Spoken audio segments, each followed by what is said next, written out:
Hello, welcome to Monday Morning Matters live broadcast show brought to you by Magnicraft Consulting.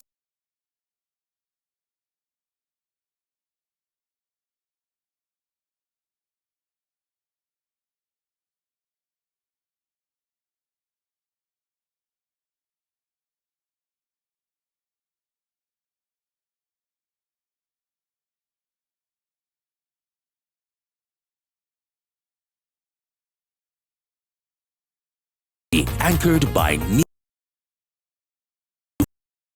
Dunmade, a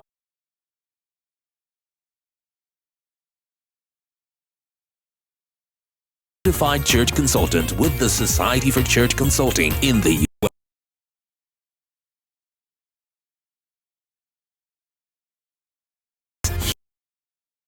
Here, each Monday, address important, relevant, and actionable topics of interest that will help you and your church grow healthier.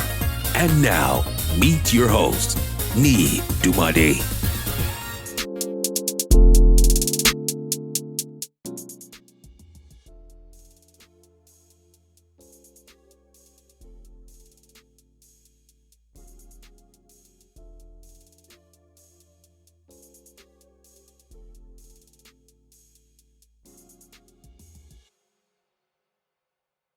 Welcome, everyone.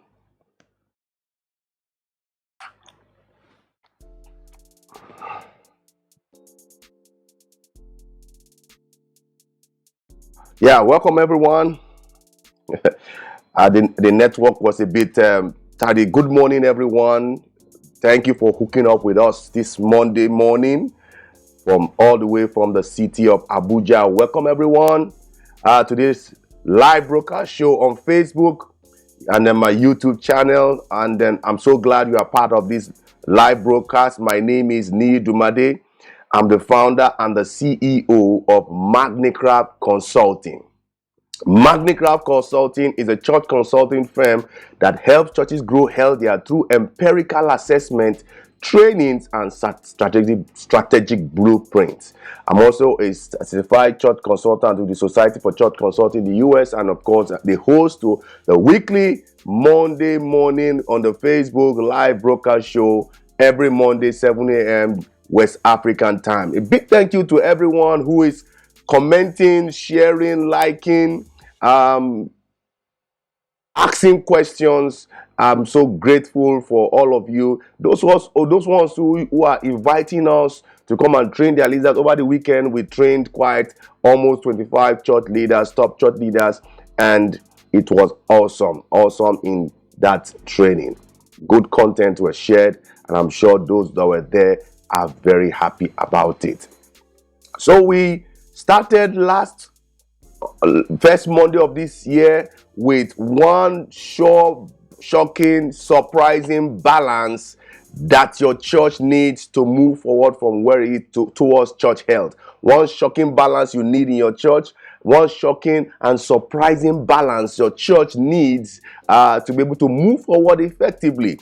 You see, the thing is, if you are having leadership intact with no management, you can still move forward, but you cannot move forward when you have these two things intact. Church health, as I said, is a result of balance, is a result of doing some things right, and is a result of some things that are active. I told you from this fishbone diagram I learned from the society that all these things must be active for the entire church to be healthy. And so if you want to be healthy, you have to make sure that there is balance.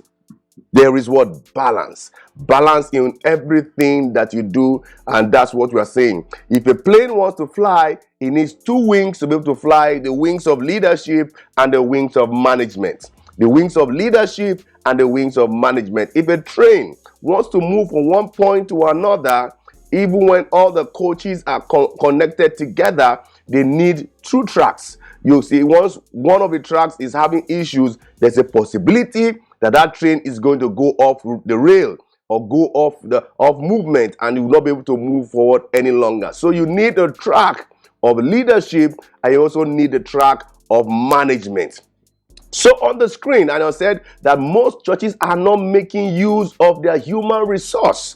God has blessed every church. Yesterday in my training, I was saying what every church needs to go out into the world is inside the church. What every church needs to be able to express, expand, make maximum impact in the community is inside the church. You need to also look inwards to make sure that you focus outwards. And so one of the things that God has blessed you is the people. Okay, one of the things God has blessed you is the people. But the thing is that most churches don't like to place people where they are. I don't believe that they are wrong people that God has blessed you with, but the only thing is for you to be able to utilize and maximize, position that person rightly in such a way the person will contribute his best to moving the church forward. You see, God has made all of us different. We have the extroverted ones, we have the introverted ones. And I said it in one of my trainings that if all your church is all extroverted, there's going to be a problem.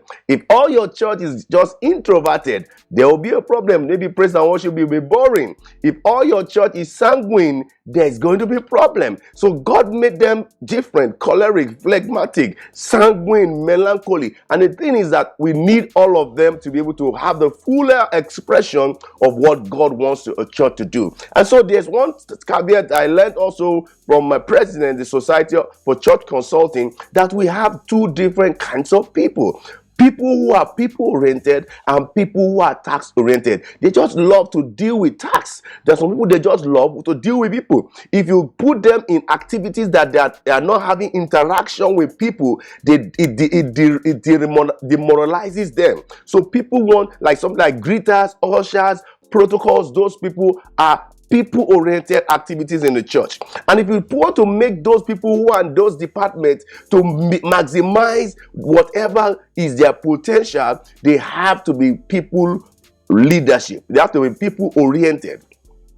And so people-oriented, you have the management side, and we have the leadership side. That's the right side of the left side of the circle on your screen. And then the right side also have the tax leadership and the tax management. Okay, they are the two extremes, but we need a balance. That's what I'm saying. We need a balance. We need people leadership who will be inspiring and engaging in our churches. We need people leadership who want to engage, connect, involve with people in the church. And then we need also people in management who will consider the utilizing the potential, meeting needs, staff needs, considering all those things that are operational in nature. People management. Okay. Then we also have tax leadership who Think about the vision, ideate about the purpose, look at where the church needs to move from where they are to where they need to, and they begin to do vision casting. Then that's tax leadership. There's also tax management, organizing and resourcing, making sure that there's allocation, empowerment, okay, to people to be able to do what they need to do. I know I said leadership versus management. There is a point of doing things right and doing the right things. There have to be that balance. You can't be doing things right and the how is ineffective. You can't have effective leadership and ineffective leadership in your church, and you want your church to have some form of balance. It's not possible. So there has to be a balance between leadership and management. There have to be a balance between leadership and management, a balance between doing the right things versus doing things right. Okay, I told you about the concept of the planes and the train. And so the placement of human resource in your church must be such that it must be continuous, because people are joining your church and people are also changing. The only person that cannot change is God. Everyone changes. I mean, it might not be that they change drastically, but because of exposure, because of education, because of experience, there's certain people that picks up some traits or allow some potential to be more expressed in their lives. And so we need to make sure that we have that personality assessment, because a church cannot grow beyond its people skills. A church cannot grow beyond its positive intelligence, social intelligence, emotional intelligence, cultural intelligence, generational intelligence. All those intelligences are very, very important because of the human interaction that happens in a place. So no management success can compensate for failures in leadership, and no leadership success can compensate for failures in management. But you see, no management success can compensate for failures in leadership, and no leadership success can compensate for failures in management. So we need that balance. We need that balance. We need that balance. Just like we need the balance between quality and quantity. I've seen churches who want to go all out on the extreme of quality. Oh, we just want to make sure that whoever attends our church, his name is written in the book of life. And there are some churches that they want to go after the numbers, quantity, but we need to have the balance. By the time you solve that balance, I can tell you that you are either on the extreme, and that's going to lead into error. So we need to make sure that we focus on both quality and leadership, just as and quantity, just as we focus on leadership and management. So 12, I started some 2 Mondays ago. I started with the first 11 points of one surprising balance your church needs. And so I'm going to continue with number 12. If you have not been able to build up from there, please, I want you to go on the Facebook, go on our YouTube channel, and I'm sure you will be you'll be able to get some of part 1 of 4 and part 2 of 4. Today is just part 3 of 4. Efficient management without effective leadership is dangerous to the health of any church. If you have effective leadership as level 5, without efficient management, is not good either. So you will need to make sure that there's balance in both management that is efficient, and also leadership that is effective, so that all of them are working together, all of them are working in alignment, both of them are active in your church, and thereby you are having some balance so that it is easier for your church to be able to approach what? Church health. I'm going to go on again. Leaders believe genuinely that a village is built by a team and not a person. You see, that's the difference between a church and a ministry. A ministry can be built around the gift of one man, but a church cannot be built around one man. We need a lot of all these systems. Just like your body needs a lot of systems to be able to work holistically and healthy, you need to make sure that there is a team. Okay, all these things, all these 12 things are very important. They are descriptive nature of the early church in the Acts of Apostles, but I can tell you that we need to make sure that they are prescriptive for today's church. So leaders believe genuinely that a village is built by a team. So if you're a leader, don't neglect the place of management. A manager is typically more concerned with the task at hand and only the task at hand. So people need to be concerned about tasks, and we also need people to be concerned about people. And the thing is that once there is a concern for the people and the tasks in the church in a very good and efficient manner, then the church is going to be balanced in the long run. Okay.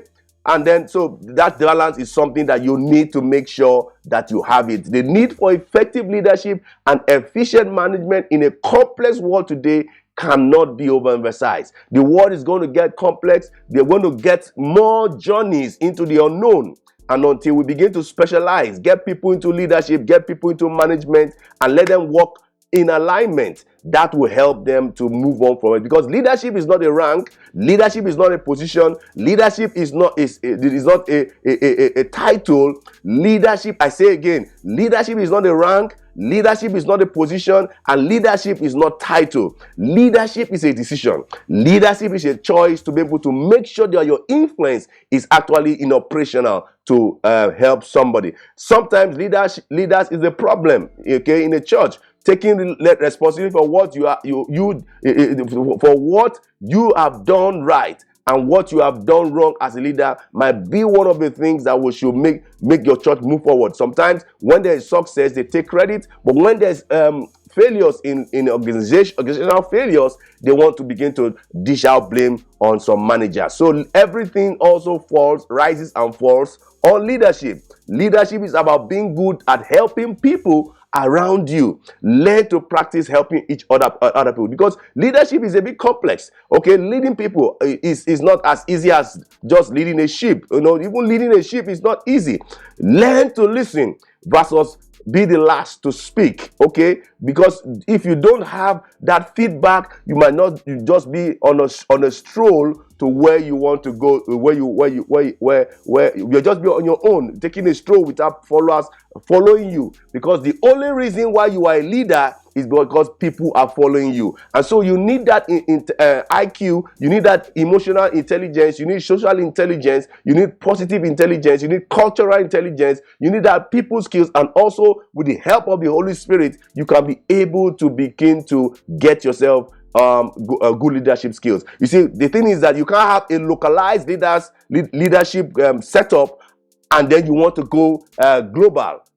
Okay, with global management. You cannot have a global leadership with a localized management and you want to have a global appeal. Because when you want to have a global leadership with global management, you have to think very, very, very carefully so that you can make a global impact at the end of the day. There are 12 different types of leaders. I'm going to just rush down into it because I'm not just want to gloss into about leadership. 12 different types of leadership. We have the autocratic leadership. We have the democratic leadership. We have the strategic leadership style. We have transformational leadership. We have team leadership. We also have cross-cultural leadership. I love that because as the world is going global, we need to make sure that we have some cross-culture. Nigeria is also complex in terms of culture. We also have facilitative leadership. Okay, we also have laissez-faire leadership, transactional leadership, coaching leadership, charismatic leadership, and visionary leadership. Time will not permit me for us to know, because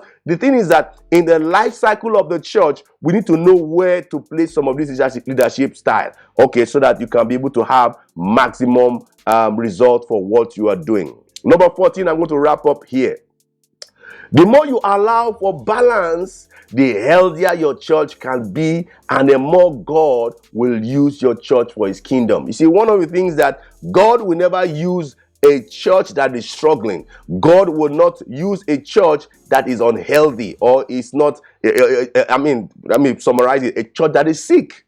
Okay? God will use a church that is ready, equipped, strong, well equipped to be able to do some good kingdom work for him. So the more you allow for balance in this leadership and management concept and training, talking about, the healthier your church can be, and the more you will see God use your church, the more your church will see growth in the coming decades, and the more you are going to be able to position yourself to make impact across cultures. Okay, impact across cultures, where you have that balance between leadership and management. I'm going to stop here, and please, if you have not subscribed to our Facebook, liked our Facebook page, please make sure you do that. Like our Facebook page, go on our YouTube channel. Please subscribe to our YouTube channel. Do me a favor, subscribe, so that when we have uploaded a new video, you will be notified or subsequently. Please subscribe. Give me a comment if you like what you are hearing. If you have any church related question, please let us have them. Let us have them. Let us have. Your church should not die. If you want to become a certified church consultant, you want to revitalize your church, you want trainings, we can help you, connect you to the right people. You have any question, you have any comment, I want to hear from you. I want to learn from you. Please drop your comment on the comment section. I'm going to respond to you. I would love to hear from you. I also want to read from you. Where are you watching me from? We also do consultations. We also do revitalization trainings and strategic blueprint for churches. Reach out to us, and we will surely want to help your church move from where it is right now to where God wants it to be. And so till I come your way next week, Monday, with the final lap of this episode on one surprising balance your church needs to move forward healthier.